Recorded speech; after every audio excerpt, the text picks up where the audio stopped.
இயேசு கிறிஸ்துவின் நாமத்தில் விசுவாச மக்கள் யாவருக்கும் என்னுடைய அன்பின் வாழ்த்துக்கள். இந்த நாளில் இந்த ஊடகத்தின் வாயிலாக உங்களை சந்திப்பதில் அதிக மகிழ்ச்சி அடைகிறேன். நாம் கூடி கர்த்தரை ஆராதிக்க முடியாவிட்டாலும் இப்படிப்பட்ட இக்கட்டான நேரத்தில் இந்த ஊடகத்தின் வாயிலாக கர்த்தருடைய வார்த்தையை கேட்க ஆண்டவர் கொடுத்திருக்கிற இந்த வாய்ப்புக்காக ஆண்டு நன்றி சொல்லுவோம். இந்த கொஞ்ச நேரம் நீங்கள் அமர்ந்து வேதத்தை எடுத்து என்னோட தியானியுங்கள். உங்கள் எண்ணங்கள் அங்கும் இங்கும் அலசரிப்படாதபடி உங்கள் சிந்தைகளை ஒருமுகப்படுத்தி கர்த்தருடைய வார்த்தை கேட்க அன்பாக கேட்கிறேன். உங்களுக்காக தொடர்ந்து நான் ஜெபிக்கிறேன். தேவன்தாமே உங்கள் குடும்பங்களை, உங்களுடைய பிள்ளைகளை தேவன்தாமே தம்முடைய உன்னதமான மறைவிலே வைத்து பாதுகாப்பாராக. இந்த நாளிலே சங்கீதம் 2ஆம் சங்கீதத்திலிருந்து சில சத்தியங்கள் உங்களோடு கூட பகிர்ந்து கொள்ள முடிய விரும்புகிறேன்.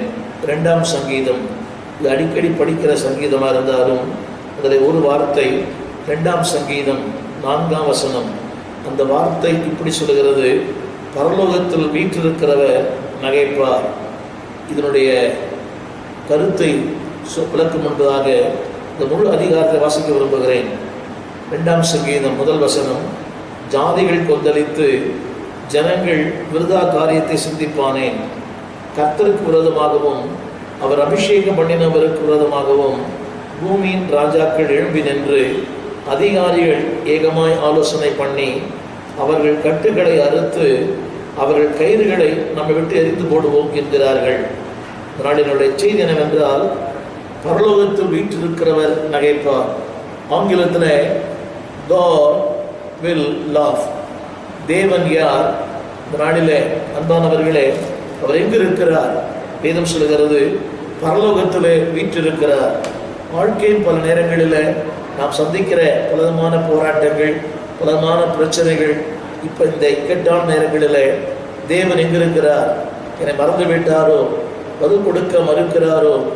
சங்கீதக்காரன் சொன்னது போல, ஏன் என்னை மறந்தீர்? ஏன் எனக்கு உம்மை மறைத்திருக்கிறீர்? இதுவரைக்கும் என்னை மறந்திருப்பேன். ஆங்கிலத்தில் why Lord, 2வது how Lord, 3வது where Lord. எங்கு இருக்கிறீர்? எங்கே மறைந்திருக்கிறீர்? ஏன் என்னை மறந்து போனீர்? அன்பானவர்களே, இந்த கேள்வி அடிக்கடி எல்லாருடைய வாழ்க்கையிலே கேட்கப்படுகிறது. பாடுகள் வரும்போது, பிரச்சனைகள் வரும்போது, போராட்டங்கள் வரும்போது, அதாவது எதிர்பார்க்கிற ஜபங்கள் பதிலளிக்காத போது, அதிக நாள் ஜபிக்கிறோம் ஆனாலும் பதில் இல்லை. பல நேரங்களில் நன்மை செய்கிறோம் ஆனால் தீமை அனுபவிக்கிறோம். நம்மோடு கூட இருக்கிற ஞானங்களே நமக்கு சத்துருக்களாய் மாறுகிறார்கள். இப்படிப்பட்ட நேரங்களில் நமக்கு எழும்புகிற கேள்வி, வேர் இஸ் மை காட்? அன்பானவர்களை, இதைத்தான் தாவீதை குறித்து ஜனங்கள் கேட்டார்கள், உங்கள் தேவன் எங்கே?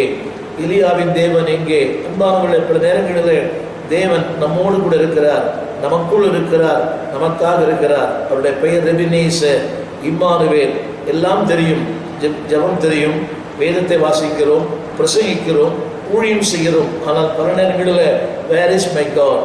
என் தேவன் எங்கே இருக்கிறார்? நாளிலே உடைய கேள்விகளுக்கெல்லாம் ஒரு பதில் 2ஆம் சங்கீதம் 4ஆம் சொல்லுகிறது, பரலோகத்தில் வீற்றிருக்கிறவர். அன்பானவர்களே, இந்த தேவன் யார் தெரியுமா? ராஜரீகம் பண்ணுகிறவர், ஆளுகை செய்கிறவர், அரசாடுகிறவர். உங்களுடைய சூழ்நிலைகளை, உங்களுடைய இல்லாமைகளை, உங்கள் வேதனைகளை, உங்கள் கண்ணீரை அவர் ஆளுகை செய்கிறார். அவர் ஆளுகை செய்ய மட்டுமல்ல, அவர் சொல்லுகிறார், ஆண்டவர் அவர்களை இகழ்வாராம். தமிழ் வேதத்தில் இகழ்வார், ஆங்கில வேதத்தில் God will laugh.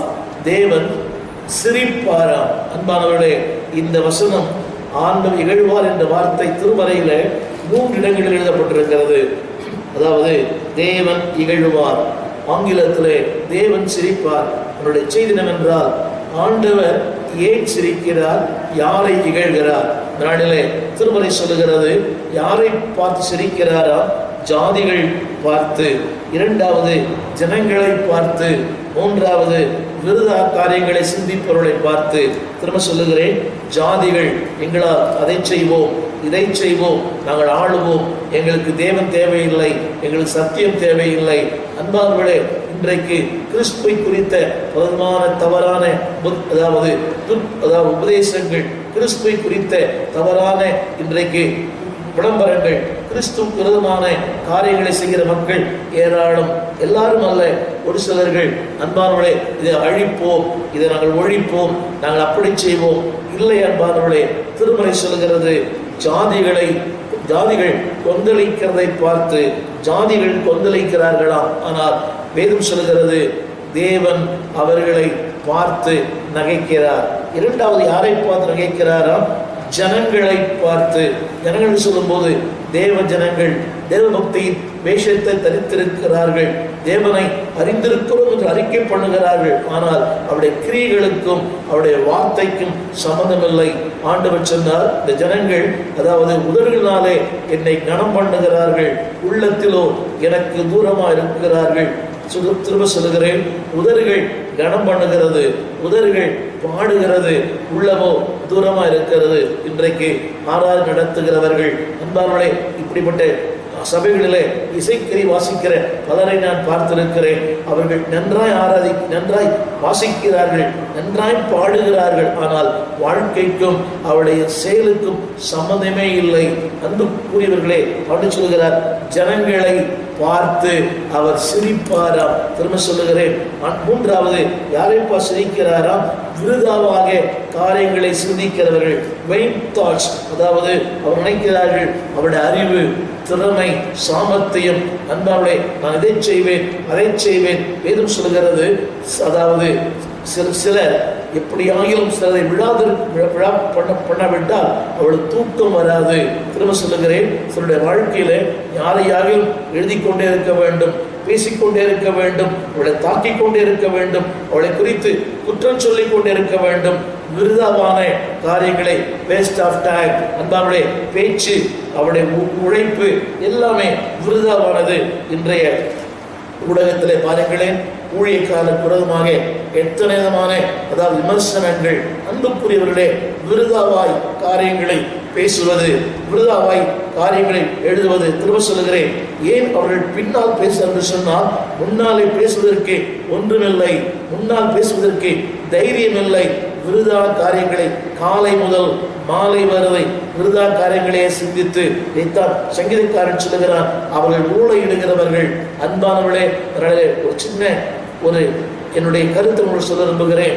என்னால் செய்ய முடியாத ஒரு ஊழியத்தை இன்னொருவர் சிறப்பாய் செய்யும் போது அதை குறித்த விமர்சனங்களோ அதை குறித்த தவறான எண்ணங்களோ யாரும் பரப்ப வேண்டாம். நான் இந்த செய்தியை நன்றாய் கேளுங்கள். தேவன் யாரை பார்த்து எழுகிறாராம்? அடுத்த வாசல்கிறது 2ஆம் வசனத்திலே, கர்த்தருக்கு விரோதமாய் பேசுகிறவர்கள். அன்பானவர்களே, தேவனுடைய ஊழியனுக்கு, தேவனுடைய ஊழியத்திற்கு உண்மையாய் வாழ்கிற எத்தனையோ அர்ப்பணிப்புள்ள ஊழியர்களுக்கு விரோதமாக பேசுகிற மக்கள் ஏராளம். இதை அன்பானவர்களே, தாவீது அழகாய் சொன்னான். சவுல் அவனை கொலை செய்வதற்கு பலமுறை வகை தேடினான்.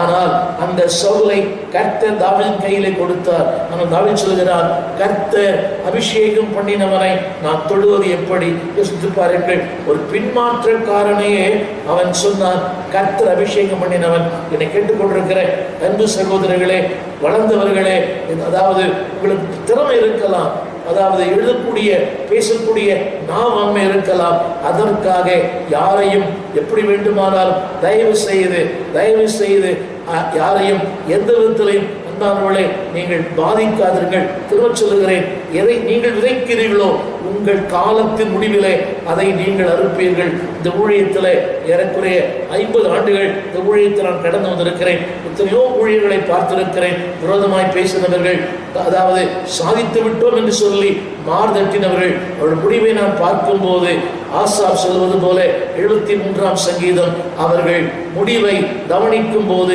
விசனமாய் இருந்தது. திரும்ப சொல்லுகிறேன், அவர்கள் உலகத்திலே ஜெயித்து விட்டார்கள், ஆனால் வாழ்க்கையிலே தோற்று போனார்கள். எனக்கு தெரிந்த பல ஊழியர்கள் அவருடைய கடைசி காலத்தில் கொடுமையான வியாதி, படுத்த படுக்கை, பேச முடியவில்லை, செயல்பட முடியவில்லை. அதாவது அவர்களுக்கும் பாரம், அவர்களால் அடுத்தவர்களுக்கும் பாரம், தூக்கம் இல்லை. அது மட்டுமல்ல அன்பார்களே, அவர்கள் என்ன பேசுகிறார் என்பதை மறந்து பேசுகிறார்கள். திரும்ப சொல்லுகிறேன், ஒரு காலத்திலே இவர்கள் வாழ்க்கையிலே வெற்றி பெற்றோம் என்று சொல்லி சாதித்தவர்கள். ஆனால் அன்பார்களே, ஏதோ ஒரு இடத்துல தேவ சித்தத்திற்கு, தேவனுடைய நோக்கத்திற்கு, தேவனுடைய ஊழியத்திற்கு அவர்கள் இருந்த அந்த ஏக்கத்திற்கு காரியங்களை விரோதமாய் செய்தவர்கள். இதை பயமுறுத்துவதற்கல்ல, இதை நான் என் வாழ்விலே கற்றுக்கொண்டேன். எந்த விதத்திலும் கர்த்தருக்கு விரோதமாக, அடுத்த சொல்லுகிறது அவர் அபிஷேகம் பண்ணினவருக்கு விரோதமாக. திரும்ப சொல்லுகிறேன், முதலாவது கர்த்தருக்கு விரோதமாக சவுல் தேவ ஜனங்களை அவன் துன்பப்படுத்தினான், தேவ ஜனங்களை கொலை செய்ய துணிந்தான். அப்பொழுது தமஸ்கு போகிற வழியிலே அவன் கேட்ட கேள்வி, நீ யார்? அப்பொழுது ஆண்டவரை சொன்ன வார்த்தை, நீ துன்பப்படுத்துகிற இயேசு நானே. நன்றாக கவனிக்க வேண்டும். சவுல் ஒரு நாளும் இயேசுவை அவர் வாழ்ந்தபோது துன்பப்படுத்தினது இல்லை. அவரையோ அவர் சிஷ்யர்களையோ அவர் வாழ்ந்த காலத்தில் அவன் துன்பப்படுத்தினதில்லை.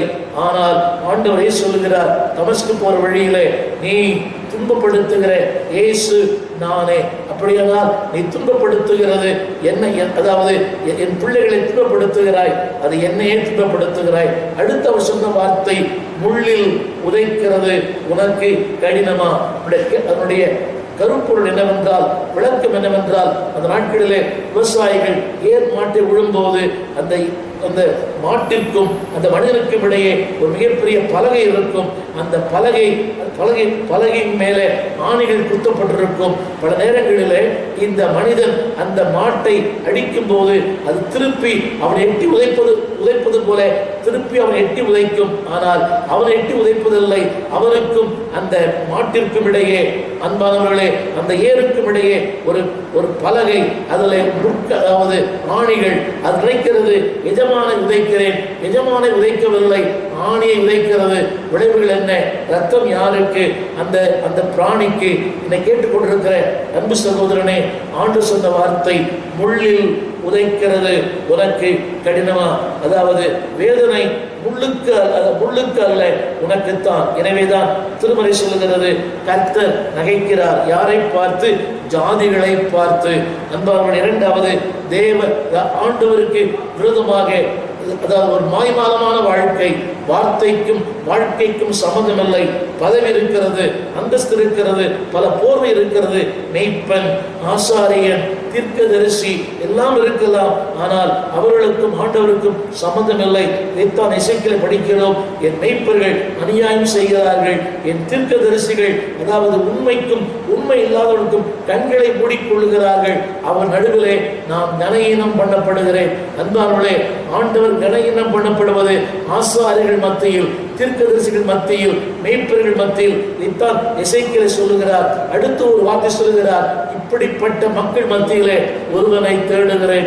அன்பானவர்களே, ஜனங்களை பார்த்து கேட்கிறாராம். அதாவது அந்த ரங்கத்தில் ஒரு வாழ்க்கை, அரங்கத்தில் ஒரு வாழ்க்கை, ஒரு போலியான வாழ்க்கை, சிறந்த வார்த்தைகளின் ஜாலம், அடுக்குமொழி பிரசங்கம். அன்பானவர்களே, ஆராதனையிலே அவர்கள் எல்லாரையும் அசத்துகிறவர்கள். நல்லது.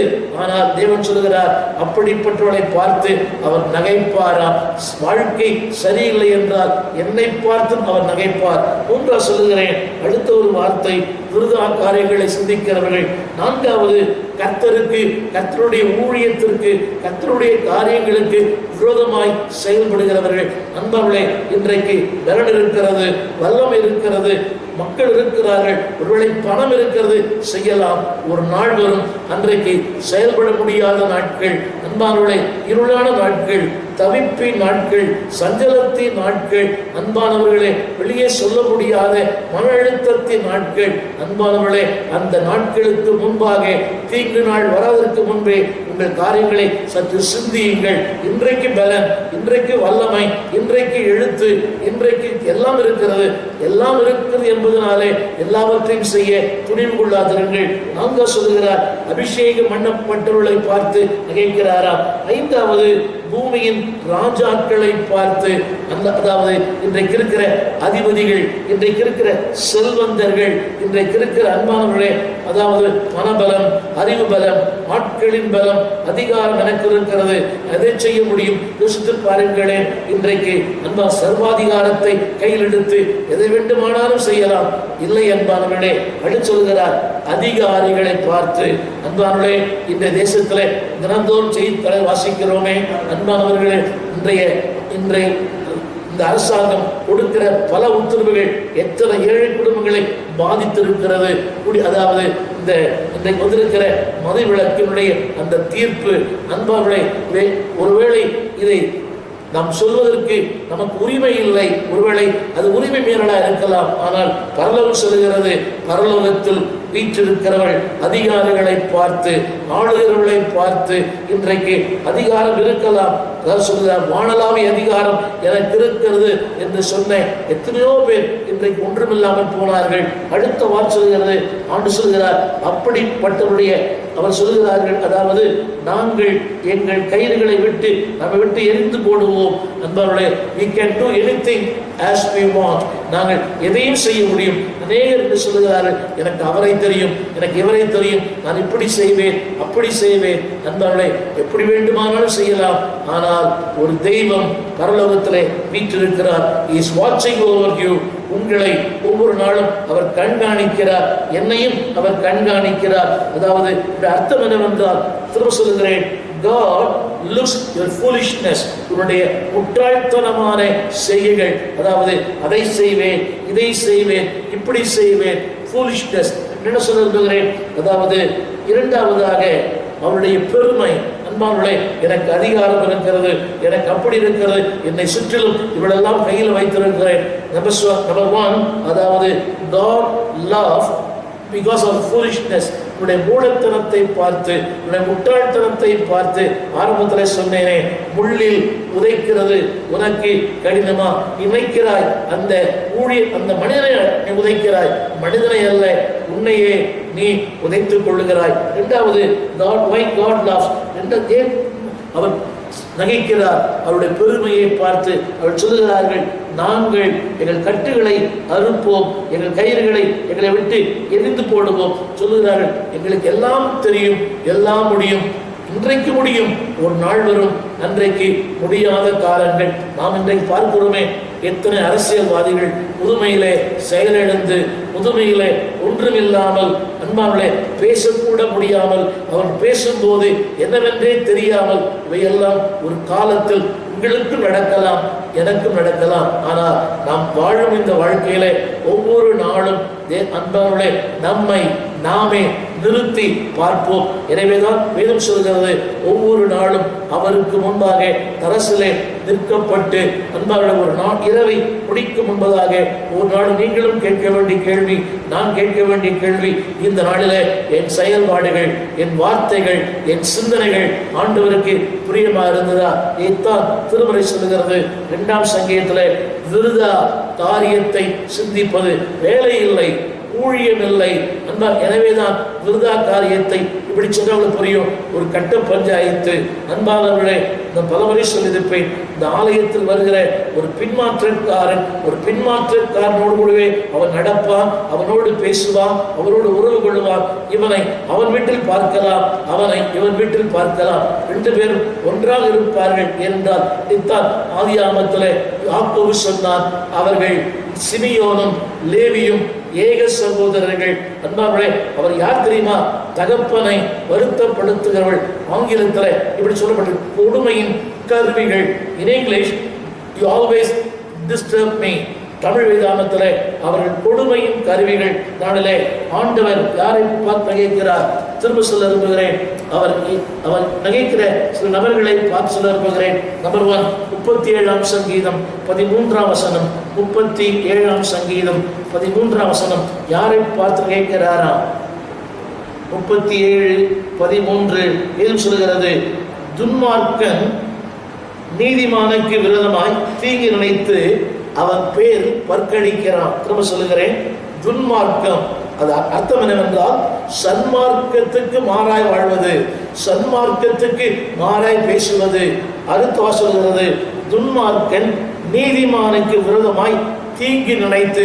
யோசித்து பாருங்கள், அவன் ஒரு பக்கம் இருக்கிறான், நீதிமான், அவன் நீதி செய்து கொண்டிருக்கிறான். கர்த்தருக்கு முன்பாக மனிதர்கள் பாராட்டுகிறார் இல்லையோ, தேவனுக்கு முன்பாக உத்தமமாய் நீதியாய் பேச்சிலே செயலிலே ஒவ்வொரு நாளும் குற்றம் இல்லாமையினாலே தன் கைகளை கழுவி ஒவ்வொரு நாளும் விருதாவாகவே தன் கைகளை சுத்தம் பண்ணி தேவனுக்கு முன்பாக குற்றமற்ற வாழ்க்கை வாழ முயற்சிக்கிறான். பல நேரங்களில் தோல்வி அடைந்தாலும் அந்த தோல்வி அவனை வேதனைப்படுத்துகிறது. ஆனால் அந்த நீதி குறித்த ஒரு ஆசை இருக்கிறது. நீதியின் மேல் பசித்தாகும். அதாவது நீங்கள் நீதியாக இருக்கிறோ அல்லையோ, ஆனால் அந்த நீதி செய்ய வேண்டும், நீதியாய் வாழ வேண்டும். அன்பானவர்களே, ஒருவேளை என் செயல்பாடு, இந்த ஒரு வார்த்தை, ஒருவேளை என்னுடைய எழுத்து யாரையால் காயப்படுத்தி விடுமோ என கேட்டுக்கொண்டிருக்கிற அன்பு சகோதரனே, அன்பு சகோதரியே, நீங்கள் அடுத்தவர்களுக்கு காயம் கட்டுகளா இருங்கள், யாரையும் காயப்படுத்தாதிருங்கள். இப்படி சொன்னாலும் புரியும். மருந்தாய் இருங்கள், ஒருவரையும் எந்த காலத்திலும் காயப்படுத்தாதிருங்கள். காயப்படுத்தப்பட்ட நீங்கள் ஒரு நாள் கட்டாயம் காயப்படுத்தப்படுவீர்கள். அன்றைக்கு உங்கள் காயங்களுக்கு மருந்தே இல்லை, மருந்து கொடுக்க ஆட்களும் இல்லை. உங்களுக்கு அந்த நீங்கள் அடுத்தவரை காயப்படுத்துவதற்கு ஊன்றுகோலா இருந்தார்களே, அவர்களும் இல்லாமல் போவார்கள் என வேதம் சொல்கிறது. துன்மார்க்கன் நீதிமானுக்கு விரோதமாய் தீங்கு நினைத்து அவன் பேரில் பற்கடிக்கிறான். கவனித்து பார்த்தீர்களா? பேச்சு, எழுத்து, அவனை குறித்த அவதூறான வார்த்தைகள், இல்லாததையும் பொல்லாததையும் சொல்லி, அதற்குத்தான் இன்றைக்கு இந்த வாட்ஸ்அப், அதற்குத்தான் இந்த ஃபேஸ்புக், அதற்குத்தான் இந்த யூடியூப், இது இப்படியெல்லாம் வேதம் சொல்கிறது பற்கடிக்கிறான். ஆனால் நீதிமானோ அமைதியா இருக்கிறான். தேவன் என்ன செய்கிறாராம்? ஆண்டவர் அவனை பார்த்து, யாரை பார்த்து? துன்மார்க்கனை பார்த்து, அவன் செயல்களை பார்த்து, பற்கடிக்கிறவனை பார்த்து வேதம் சொல்கிறது ஆண்டவர் நகைப்பார். திரும்ப இந்த வார்த்தை வருது, God will laugh, நகைப்பாராம். அது மட்டுமல்ல, அவனுடைய நாள் வருகிறது என்று காண்கிறார். திரும்ப சொல்லுகிறேன், அவனுடைய நாள். யோசித்து பாருங்கள் அன்புக்குள்ளே, உங்களுக்கு என்று ஒரு நாள் உண்டு, எனக்கு என்று ஒரு நாள் உண்டு. இன்றைக்கு இளமை, இன்றைக்கு வயசு, இன்றைக்கு பலன், இன்றைக்கு சத்துவம் இல்லை என்பார்கள். வேதம் சொல்கிறது அவனுடைய நாள் வரும் என்று கர்த்தர், வருகிறது என்று கர்த்தர் காண்கிறாராம். எத்தனை அழகான வார்த்தை! அவனுடைய நாள் வருகிறது என்று கர்த்தர் காண்கிறார். என்னை கேட்டுக்கொண்டிருக்கிற என் குடும்ப தலைவிகளே, அருமையான மாமியார்களே, மருமகள்களே, அல்லாவிட்டால் கணவன்மார்களே, திரும்ப சொல்லுகிறேன், இன்றைக்கு ஒருவேளை நீங்கள் சாதிக்கிற நிலையில் இருக்கலாம். ஆனால் ஒரு நாள் உங்களுக்கு வரும், அவனுடைய நாள் வருகிறது என்று அவர் காண்கிறாராம். இந்த குடும்ப உறவுகளிலே, இன்றைக்கு ஒவ்வொரு குடும்பங்களிலே அன்பானவர்களே, ஆண்டவர் பேசுகிற மாமியார்கள், மாமியாரை துன்புறுத்துகிற மருமகள்கள், தாயை துன்புறுத்துகிற பிள்ளைகள், அன்பானவர்களே, இவர்கள் வேதம் சொல்கிறது அவர்களுக்கென்று ஒரு நாள் வரும் என்று கர்த்தர் காண்கிறார். அது மட்டுமல்ல, அவர்களை பார்த்து கர்த்தர் நகைப்பாராம். ஆரம்பத்தில் சொன்னேன், ஜாதிகளை பார்த்து, அதாவது ஜனங்களை பார்த்து, அதிகாரிகளை பார்த்து, ராஜாக்களை பார்த்து. அது மட்டுமல்ல, துன்மார்க்கனுக்கு நீதிமானுக்கு தீங்கு செய்கிற துன்மார்க்கன், நீதிமானுக்கு விரோதமாய் செய்கிற, திரும்ப சொல்லுகிறேன், நீதிமானுக்கு விரோதமாக தீங்கு நினைக்கிற, தீங்கு செய்யவில்லை, தீங்கு நினைக்கிறான். என்னை கேட்டுக்கொண்டிருக்கிற அன்பு ஊழியர்களே, வேண்டாம். தேவன் அவனுக்கு பதில் செய்வார். திரும்ப சொல்லுகிறேன், நீதிமானுக்கு தீங்கு நினைக்கிறவனுக்கு வேதம் சொல்லுகிறது அவனுக்கென்று ஒரு காலம் வருமாம். கர்த்தர் அந்த நாளிலே வேதம் சொல்லுகிறது ஆண்டவர் அவனை பார்த்து நகைப்பார். திரும்ப சொல்லுகிறது கர்த்தர் அவனை பார்த்து நகைப்பார். அடுத்த ஒரு வார்த்தை நான் சொல்ல விரும்புகிறேன். 8ஆம் வசனத்தில், 8ஆம் வசனம் 8 இப்படி சொல்லுகிறது. எனவே அந்த 37ஆம் சங்கீதம் இப்படி சொல்லுகிறது. 37 13ஆம் வசனத்தில், 13ஆம் வசனம், ஆண்டவர் அவனை பார்த்து நகைக்கிறார். God will laugh. அடுத்து இன்னொரு ஆண்டவர் நகைக்கிற இன்னொரு மனிதர்கள், இன்னொரு சந்தர்ப்பம். அதே சங்கீதத்தின் புஸ்தகம் 59ஆம் அதிகாரம் 7ஆம் வசனம், 59ஆம் அதிகாரம் 7ஆம் வசனம். இந்த வசனம் சொல்லுகிறது, அதாவது அடுத்த ஒரு வார்த்தை, இதுவும் துன்மார்க்கரை குறித்து வேதம் சொல்லுகிறது.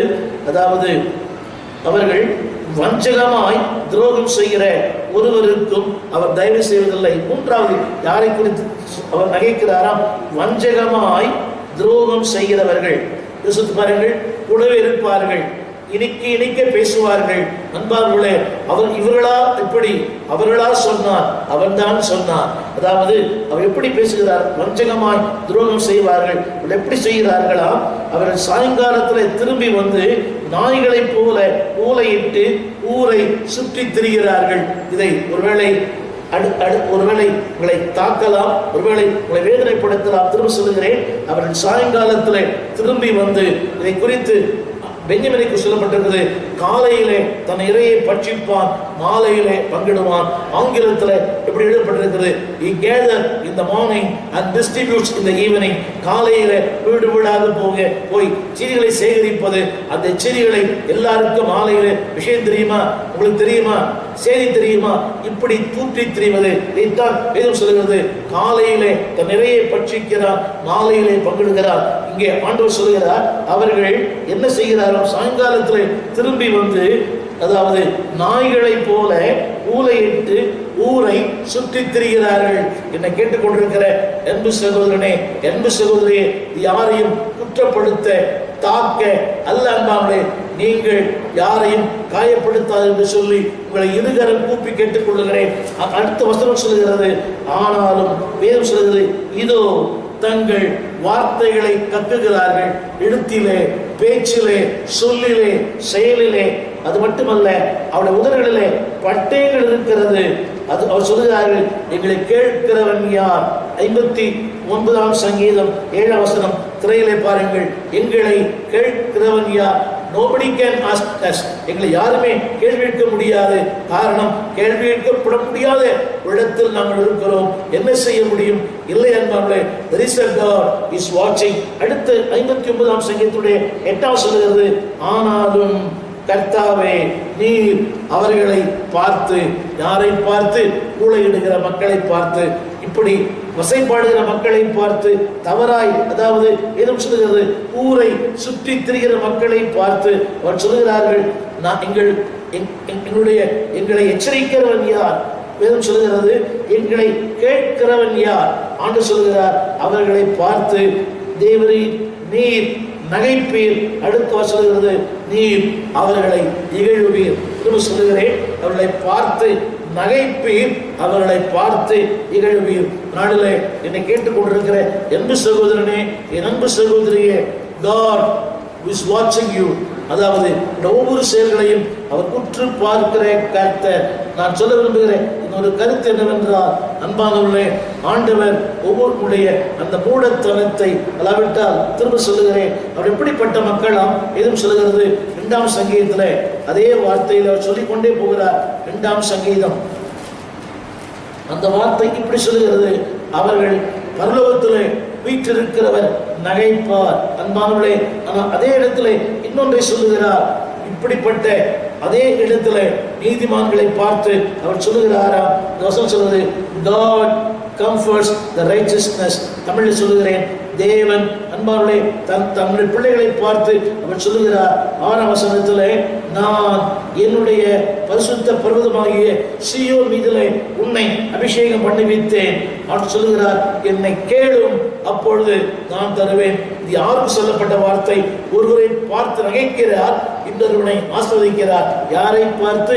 நம்முடைய பரிசுத்த பர்வதமாகிய சீயோனிலே, அன்பான கர்த்தருடைய பிள்ளையே, சீயோனிலே வாசமாக இருக்கிறவர்கள்.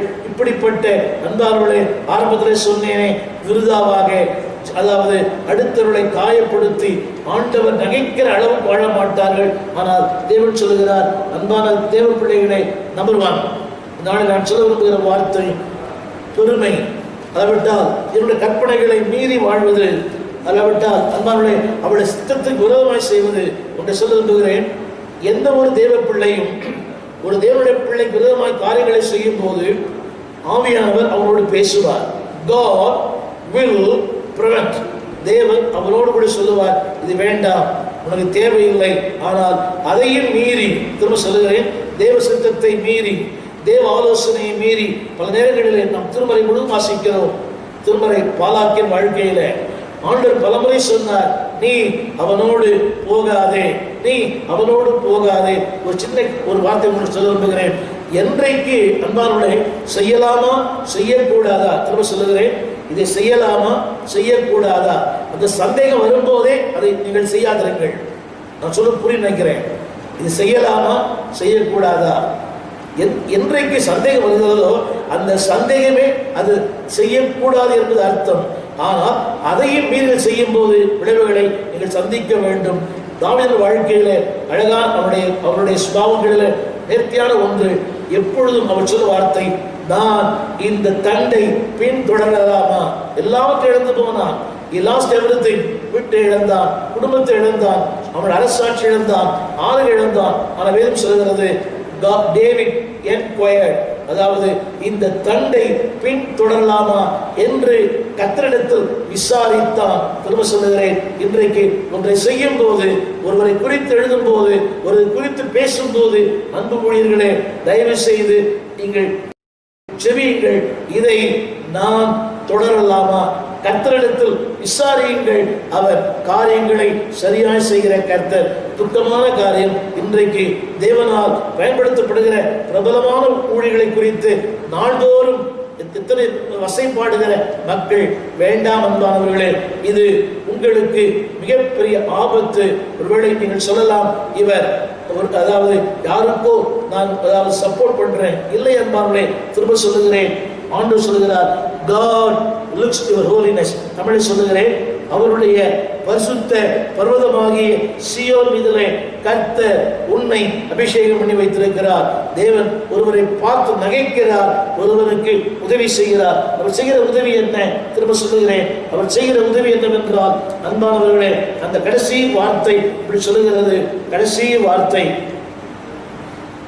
வார்த்தை சங்கீதம் 2:8, நான் உனக்கு ஜாதிகளை தருவேன், பூமிகளை எல்லைகளை உனக்கு சொந்தமாய் தருவேன். அர்த்தம் என்னவென்றால், God will bless you, God will establish you. திரும்ப சொல்லுகிறேன், அதாவது பூமியின் எல்லைகளை உனக்கு நான் சொந்தமாய் தருவேன். தமிழை படிக்கிற கேளுங்கள். பூமியின் எல்லைகளை 8ஆம் வசனம், உனக்கு சுதந்திரமாய் தருவேன். 2வது சொந்தமாய் தருவேன். எப்ப தெரியுமா? when you obey God. அன்பானுடைய ஆண்டவருடைய பார்வைக்கு நீ சரியாய் வாழும் போது, ஆண்டவருடைய தராசில நீ சரியாக நிற்கப்பட்டால், திரும்ப சொல்லுகிறேன், நீங்கள் யாரையும் தேடி போக வேண்டாம். நீ தேடாத ஒரு ஆசீர்வாதத்தை கர்த்தர் தருவார். அந்த வாசல்கிறது, உமக்கு சுதந்திரமாய் தருவேன், உமக்கு சொந்தமாய் கொடுப்பேன். யோசித்து பாருங்கள், யாரை குறித்தும் அவர் அப்படி இருக்கிறார், இவர் இப்படி இருக்கிறார், அவர் வாழ்ந்து விட்டார், அவர் வீடு கட்டி விட்டார், அவர் செல்வந்தரானார். இல்லை அன்பார்களே, அதே செல்வம் உங்களை தேடி வரும். வசனம் சொல்கிறது, when God bless you, he will bless regularly and he will bless you continually.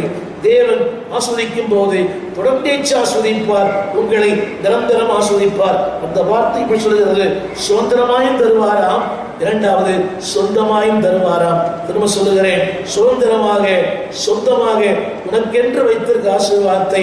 அன்பு ஊழியர்களே, அன்பு தெய்வ பிள்ளைகளே, அன்பு கர்த்தருடைய விசுவாச மக்களே, நீங்கள் you will not miss it. இழந்து விடாதீர்கள்.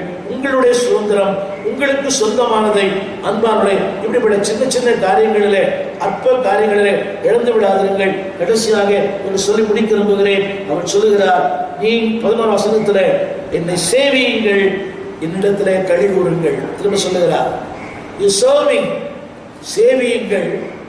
3வது களி கூறுங்கள். அப்படி களி கூடும்போது நடக்குமா? தேவன் சொல்லுகிறார், அன்பானே, உங்களுக்கு சொந்தமானதை, உங்களுக்கு சுதந்திரமானதை தேவன் உங்களுக்கு தேடி வந்து தருவார்.